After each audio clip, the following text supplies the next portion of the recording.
Welcome, everybody, to Sports Shorts Daily. Ronnie Rance alongside Tommy Christ and TK coming to you from Tremonti's Meat and Seafood in Baton Rouge on this rainy place. So, hey, the weather's nasty outside, so what should you do? Just pull up right to the front door at Tremonti's, go right in, food for the weekend, get you some lunch today, and don't worry about it. All right, so today on Sports Shorts, we're going to talk a little bit about the NCAA tournament. Of course, Tommy is going to tell you how his bracket is already ruined after day one. I didn't fill out a bracket, Tommy. I got distracted. Next thing I know, I looked up and they tipped off the first game. But I, I know it's not original, but I loved Alabama before the tournament. I mean, there's a number one seed that doesn't make you smart that you're picking them, but I just don't know that anybody's going to beat them. The As far as what else is going on in sports, big weekend in LSU athletics. The Tigers are in College Station. Jay Johnson's team finally playing somebody in a 3-game series. Looking forward to that. At College Station, we'll tell you about the pitching matchups today and give you my thoughts and Tommy's thoughts on the weekend. By the way, the weather is okay over in College Station, Texas. Not the rain nasty that we've got here in Baton Rouge. Also, LSU's Lady Tigers, they're in action on the hardwood today in the NCAA tournament in Baton Rouge at 4:30 at the PMAC. There are tickets available on a secondary market if you want to buy them. I saw on StubHub 3 pairs of tickets are available for today's game. The cheapest being $90 before fees. So probably going to run you, $125 a piece or something like that if you want to go to the women's basketball game against Hawaii today. Tommy will talk to you about that. Plus, New Orleans Saints news this week, been very active, of course, in free agency. Aaron Rodgers is still a Packer, by the way. But the good news is for the Saints is that that Michael Thomas, who saw this coming, a little U-turn. Michael Thomas is back with the Saints. They restructured his deal. They're all kumbaya. Who'd have thunk it? Nobody saw that one coming, but that's great news. Imagine Thomas, healthy Thomas and Olave with a new quarterback and Carr. This all of a sudden got you a little excited. Now they've lost some defensive players. They did pick up Jamal Williams as well, 1,000-yard rusher. That's great news. So a couple good, not a lot of numbers. Of course, they lost some players, but obviously getting Thomas to stay and Williams, this is big news for the New Orleans Saints. But first off, I want to talk a little NCAA men's basketball tournament, TK. Yesterday, and I expect it's going to be like this. It started being like this last year. I think it's going to be like this moving forward with the NIL and the transfer portal and the one and dones and all that kind of stuff, and a lot more of the high-end players not going to college, going straight to the G League and overseas and things like that. A lot more opportunity for those 13 through 15 seeds to upset the pack. I agree. We saw, Princeton beats Arizona 2. It kind of, had a run at the end of the game, but was the better team. And Arizona never got way ahead. Second time in school history, Arizona's lost to a 15 seed. So they're the only team that ever could say that. But, Ronnie, my bracket, I'm 13-3 yesterday. That's good. But the 3 teams that I lost, Arizona, Virginia, and A&M, are teams I had winning, multiple games. So while my bracket looks okay this morning, it's not going to look good going down the road. A&M, that was really a surprise. I had picked A&M to win. I think like 5 games yesterday. Raging Cajuns covered. They actually won for twice. They covered the 10.5 and they covered the +4.5 second. But A&M was a 2-point favorite, and they were never in it. I mean, they were down 15-20 the whole game. I mean, it was never even close. That was horribly disappointing. And Virginia, like they win the national championship in 19 or 18 or 19, and then ever since then, it's like the NCAA, they're snake bit in the tournament. And that was a crazy play at the end. Virginia against Furman. They trapped the Virginia guard, a veteran guard. They trapped him down, on the inbounds on a full court press. He panicked. He had other opportunities, but he panicked and just threw it, tried to throw it as far as he could down on the other end of the court, thinking the time was going to be on his side. He gets picked off at midcourt. They make a dribble and a pass, and a guy shoots a pretty good look open three to seal the deal. Uh, Furman did. Um, but again, I mean, as much as you practice, as much as it's a veteran guy, that looked like a situation, Tommy, where he just absolutely lost his composure.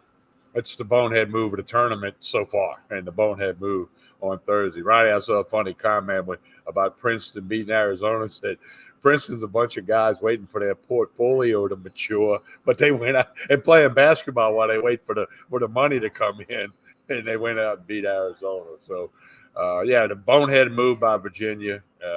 They'll worry about that one for a while. And good for Furman. It's good. Like you made a great point. The landscape of sports and college basketball now, we're going to see more of this, maybe even today. You got 16 more games today, all first-round games. So, there's going to be 2 or 3 shockers again today. The problem is for us that bet, we don't know exactly where they're going to be. Which shocker is it going to be? Well, take a look at today's games, Tommy. What's 1 or 2 that you feel good about? Remember, you went 13-3 yesterday. It was a good day for betting, but not necessarily a good day for your bracket. What's a game or 2 that you like that's going on today? Well, I really like Memphis -2 against Florida Atlantic. That's an 8-2 matchup. And Memphis, really clocked Tulane in their conference tournament, and they're so athletic and they run the floor. They got the ability to score the ball. And if they're shooting well, I'll admit I don't know a lot about Florida Atlantic, but I like Memphis -2. Figuring they played a tougher schedule, they got to be a better team. I really like that one. So, the other ones, there's some other things out there that you can look at, but I don't know. I would go Memphis, but looking that up, I'll talk to you about Memphis for a minute. It's always, to me, it's dangerous. I mean, because we've seen so many examples over the years of teams that play in their conference tournament and get hot and play real well. And that was Memphis's case, right? They knocked off Houston. They played extremely well, beat the number 1 team in the country, kept Houston from being a number 1 seed, all that kind of stuff. But A&M did the same thing. A&M had a real nice run in the SEC tournament and played well. And, of course, they got beat in the finals by Alabama. But, and we've seen that from time to time. I don't know if it's like so much energy gets used up in a conference tournament, or you get so distracted, or you're patting each other on the back, or there's a sense of, you overlook the opponent and you start thinking about Sweet 16 or something. But there's been lots of examples of teams that have really good conference tournaments and big-time conferences and then go lay an egg in that first-round matchup. And that's the only thing I'm worried about with Memphis. There's nothing on – that's why I love the Memphis game today. I mean, I'm going to bet it with a little bit of nervousness because we just saw what happened to A&M yesterday. But Memphis is playing really well right now, and they should be able to handle this game. So we'll see. I like Gonzaga, but it's a big number, 15.5. But Gonzaga's Gonzaga. I mean, they're well coached, as we know. They got guys that can play. They play the game very smart. But 15.5, maybe a small bet on Gonzaga -15.5. Yeah, I actually went the other way on this one because Gonzaga this year has been mortal. They're still very good, but they've been mortal. They've lost a couple games. They played some other games closer in their conference than they normally do. They haven't been as dominant, as in years past. So I went the other way with 15.5, thinking it might be, at least, closer. But no, I agree with you. They've been a team that's been really good, of course, in the NCAA tournament in the past as well. Okay, so LSU women's hoops today, like we told you, if you want to get tickets in the lower bowl, there's a few left on StubHub. Going to cost you about $1.25, $1.30 or so after fees. But if they get by Hawaii today, the Sunday ticket, Tommy, is going to be double that at least. I mean, you're going to be $250, $300 for tickets if you can even find them. Yeah, I agree completely. And you would think they're going to beat Hawaii, and again, you defer to Kim Mulkey. She's been there, done that. She's, got 3 national championships as a coach, not to mention everything else she's got. So I just think, I haven't seen a line on that game. If you can find one, bet LSU. Let's talk LSU baseball for a minute. Speaking of line, sure.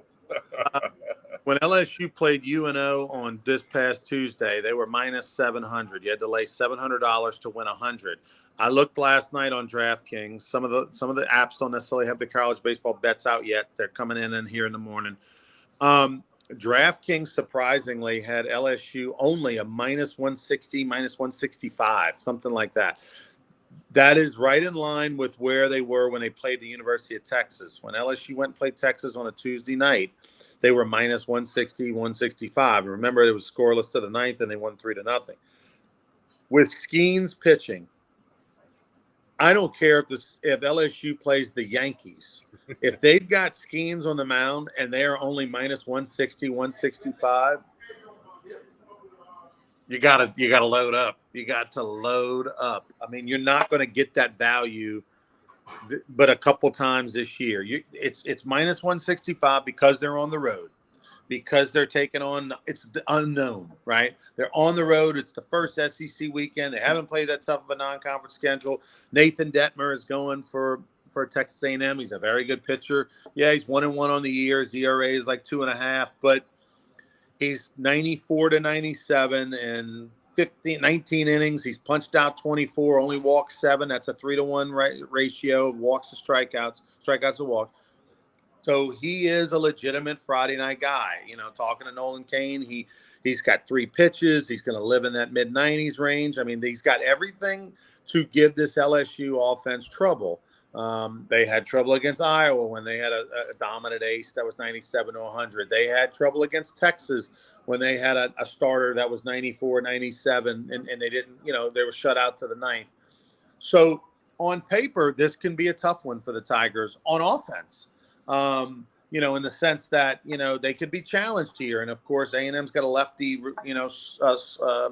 closer that's 90-95 and really good. So LSU's offense is going to be challenged like it had, like for the third time this year against a legit big time arm. And so we'll see how that goes. And Skeens is going to have to throw strikes. He has been throwing strikes. What is his numbers, Tommy, Skeens, on the year from a standpoint of strikes to walks? That's what I'm curious about. 4 walks, 48 strikeouts. How many walks? 4. And how many innings? 24. I mean, 1 a game. He's thrown 6 innings, all 4 starts. I mean, that's incredible. That's and 1 walk per 6 innings, which is a great number. Right. But it's 2 strikeouts per inning. So guys aren't even getting the bat on the ball. And look, A&M's not the greatest world, but they are at home. They will be adrenalized. It's a big ticket. You looked up the pricing for this game. What was it? $35. They got a grass berm you can sit on beyond the outfield fence, and tickets that a little bit better seats are about $60 to $90 each, depending on exactly where it is.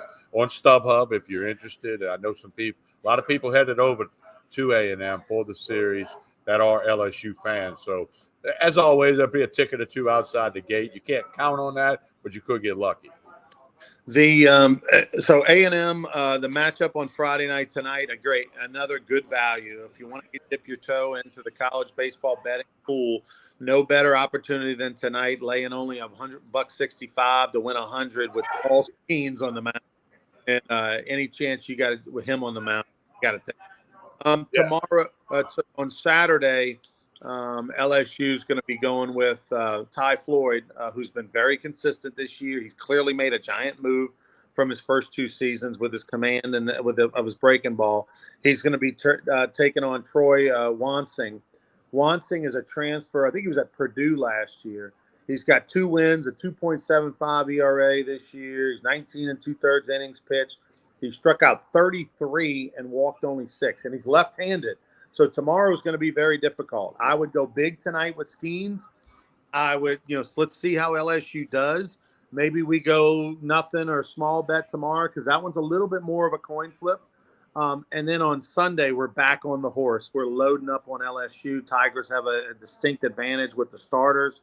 They've got Hurd going, who's been very good. He was good last year against a freshman in Cortez who's uber talented, throws the ball in the mid-upper 90s, but has walked 12 guys in 17 innings this year. And so and has been inconsistent. ERA over 5. He's going to be a great pitcher, but I don't know that he's quite polished enough yet to take on this LSU offense and all that. So I like LSU tonight, and I like LSU on Sunday. Load up tonight with Skeens. Go big on Sunday, and maybe let's TBD on Saturday and see how we feel tomorrow. Ronnie, I did a poll on my personal Twitter, Tommy Christsan, And I said, how many games will LSU win? 0, 1, 2, or 3? Roughly 70% of the people said 3. 30% of the people said 2. No one voted for 1 or 0, and that's a little over 90 votes. So it's a decent number of votes on a quick poll.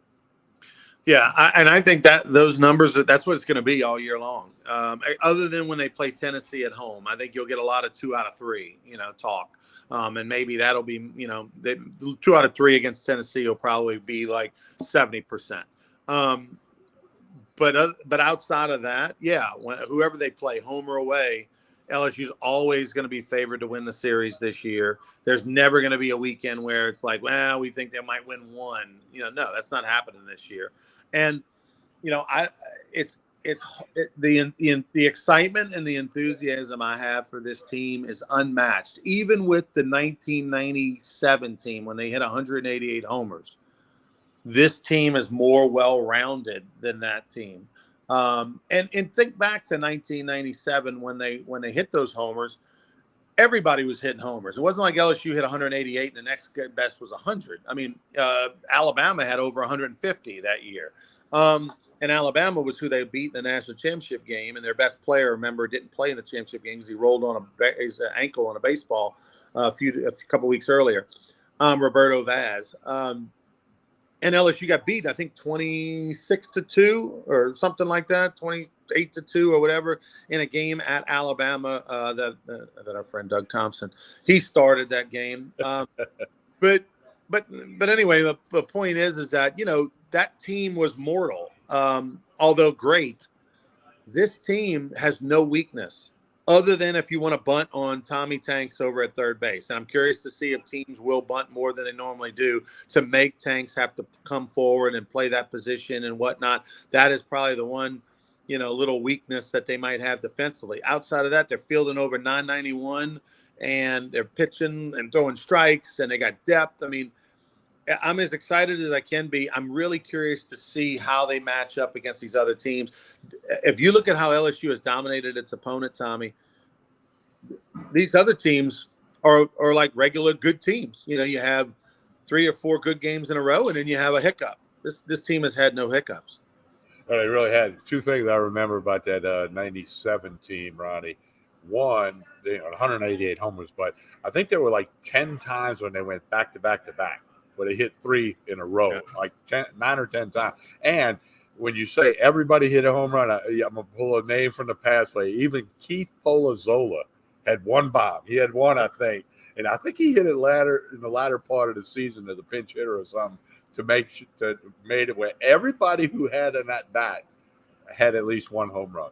Yeah, everyone that year, which has never been done before or since. Well, and Chance made the comment, home runs are up this year in college baseball. That's true, and they're going to be up in the big leagues too. But I'm very curious about this weekend. I can't wait to watch the games and see what Skeens does. See the whole weekend. I mean, it's arguably it's a suspect pre-conference schedule. We all know that. Okay, there's no hiding from that. It's the real stuff gets going tonight on the road. So what's interesting is speaking of home runs being up, was it yesterday? No, it was Wednesday. Lamar played at Missouri. Okay, Lamar went and played at Missouri because they're playing St. Louis in a 3-game series this weekend. So they were on the bus going from Beaumont up to St. Louis, Missouri, and they stopped. They had it scheduled to play Missouri in like an afternoon special, like a 3 o'clock, 4 o'clock, something like that. Lamar lost 10-8. So Missouri beat Lamar 10-8. There were 10 home runs hit in that game between the two teams. And now Missouri's got a small park. Clearly, the wind was blowing out that day. It must have been, a gale force winds. Lamar hit 4 home runs. Missouri hit 6. Wow.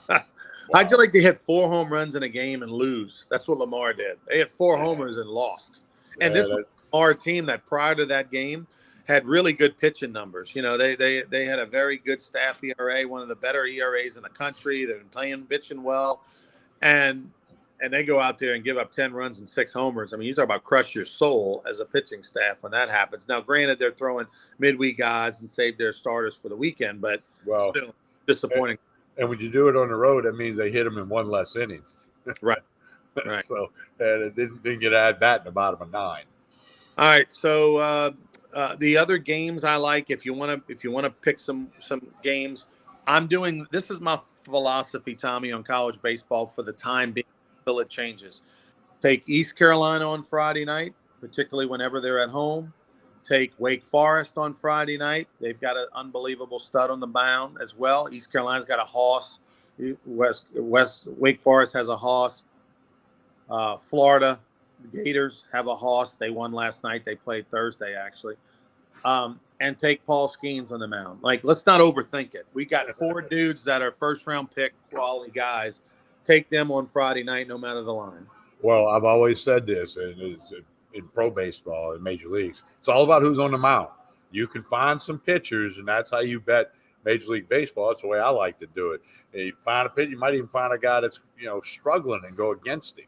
Well, but you've identified these guys, and it's like you said, you do it no matter what. Just like you win against LSU basketball this spring, no matter what. 2 years ago, we took Alabama to the first half football line, no matter what. I mean, you just do it, and you stay consistent. And at the end of the day, look what were you, 18-6-1 with LSU? So, I mean, you're going to make money. It's all about managing money, and Ronnie has given you a great tool and a way to go about managing money. All right, let's talk a little Saints for a minute. Your reaction with free agency so far this year? Oh, it's running rampant. It's everywhere. Now, the Saints did get a couple of defensive linemen, one from the Jets, one from the Super Bowl champion Chiefs. So, Mickey Loomis, he's done this every year. Like a month ago, it looked like, oh, my, they got no money. He starts restructuring contracts. They lose some people. They get some people. It's the way of the world. And, again, the NFC South is there for the taking. So we'll have to see how that goes. Derek Carr, it was announced he's going to wear number 4, which is what he wore with the Raiders and what he wore at Fresno State. The punter, Gillikin, is going to switch to 5. I guess I'm sure Carr's going to, give him a gift card or 2 or 10. But Derek Carr will wear number 4 for the Saints. You saw that pop up, the World Baseball Classic. Everybody's talking the last couple of days. It's tragic that the Puerto Rican closer, one of the better Edwin Diaz, one of the better closers in baseball with the Mets and all that. They win the game against the Dominican Republic, their biggest rival. They win the game. They're jumping up and down, celebrating as a team. Like you've seen that celebration where they hug and they all just kind of jump up and down. They do it all the time when guys hit home runs to win the game and the walk-offs and stuff like that. It wasn't anything crazy, and it was just a freak injury. It was like Kate Beloso last year when their first game of the year, they're rocking back and forth by the first base box, like we've seen a million times at LSU, and somehow his knee goes the wrong way and he's out for the year. And so, people are automatically pressing the panic button. Oh, see, this is why they shouldn't be playing these games. Like, what? I mean, the guy jumped up and down, 2 inches off the ground and he happened to, hurt his knee. I mean, that could happen anywhere, anytime. He could be dancing at the club on Friday night and that kind of thing happened. So, I mean, what are we supposed to do? Bubble wrap everybody and then not do anything until they play they pitch? I think that's a crazy overreaction, but it is a tragic story. It is terrible. It gives credence to any owner. Remember how the NHL used to pause their season during the Olympics? They would pause their season like 3 weeks to let all the players go play in the Olympics. And then they fought that and everything, So, obviously Major League Baseball doesn't love the idea of its players in the middle of training camp. Some of them, not all of them, some of the better players leaving and going and playing. And it creates challenges on how you use pitching during the world, all that. But that said, I love the World Baseball Classic, Tommy. I absolutely love it. I'm a sucker for world anything. World badminton, cricket, wrestling, swimming. I mean, I never watch swimming. I watch it during the Olympics. I never watch gymnastics. I watch it during the Olympics. I love it when it's the best of each country playing each other. And And as we saw on the comment earlier, it means a lot more, I think, to the Latin countries, the Dominican Republics and the Puerto Ricos and the Venezuelas. It means more to them to win this World Baseball Classic, compete in this Japanese players. It means more to them than it does the American players, and I really believe that. Well, you're right. The teams hate it, okay, because of an injury potential. But Edwin Diaz could have got hurt doing PFPs. I mean, he could, whatever. Like you said, dancing at the club Friday night when they had Saturday. He wasn't pitching Saturday. But, I don't get into it as much as you. The pitching restrictions. I can only throw so many pitches. It's almost like, is this real baseball? But I go back. I do defer to what you said. You're playing for your country. Obviously, I never wore USA on my chest. I was never good enough, but it would have been an incredible honor and whatever. But I just think that country thing overrides all the other stuff. And, of course, I don't know if the players got a memo, but they all, this is great, and we love the fans, and we love playing for the country, and this is awesome. A lot of talk on moving it to the middle of the season, so that you don't have to have the pitching restrictions per se. But I think you would still unwritten have the pitching restrictions, because if you're a pitcher for the Astros and they tell you to go to the World Baseball Congress in July while we're doing this All-Star game, your guys might be saying, hey, we're in the pennant chase. We're trying to get to the postseason. We don't want you to go into this, So it's tough. Now, they haven't done it since 2017. I think that's part of the excitement this year. It's back. Here we go.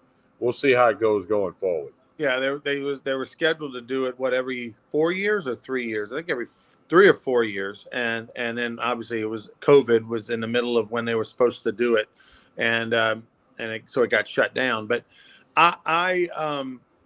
there's never going to be an ideal time. There's never going to be an ideal time where it's like, oh, this is perfect. There's no restrictions. Do what you want. Pick the best 25 players and go get them.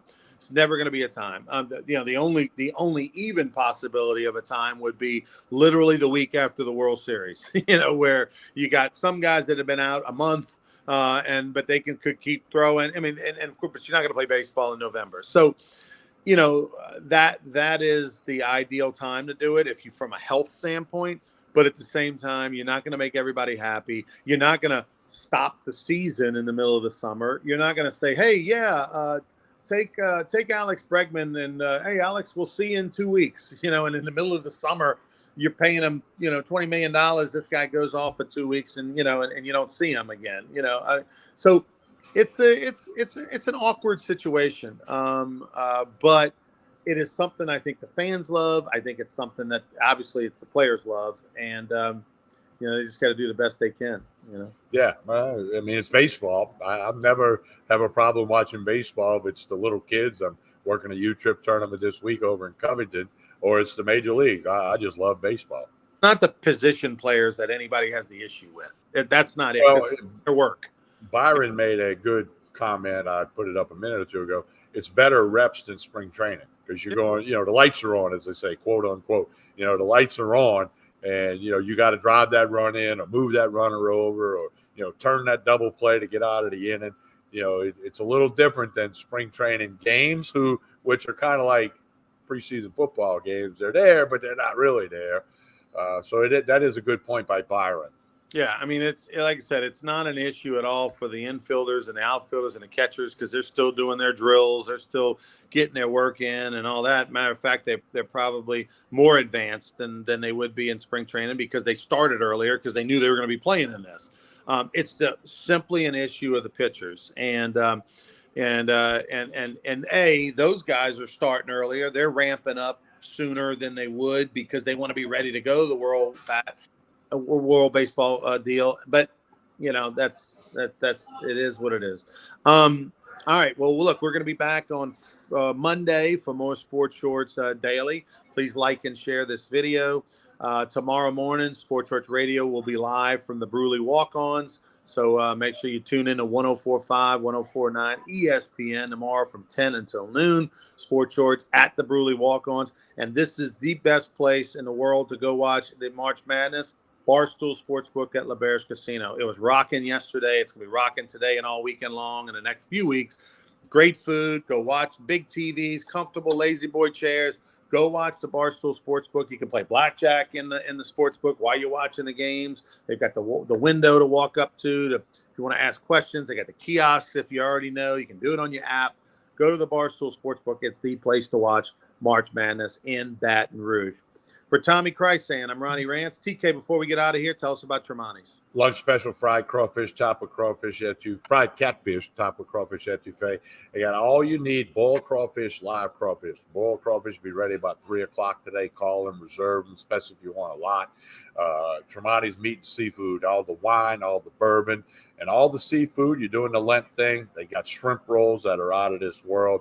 Tremonti's Meat and Seafood, Jefferson Highway in Baton Rouge, right down the street from Parkview Baptist Church and School. And you can also connect with Tremonti's Meat and Seafood on Facebook and Instagram. Tommy, stick around for a minute. The rest of you, we'll see you on Monday. Have a good one.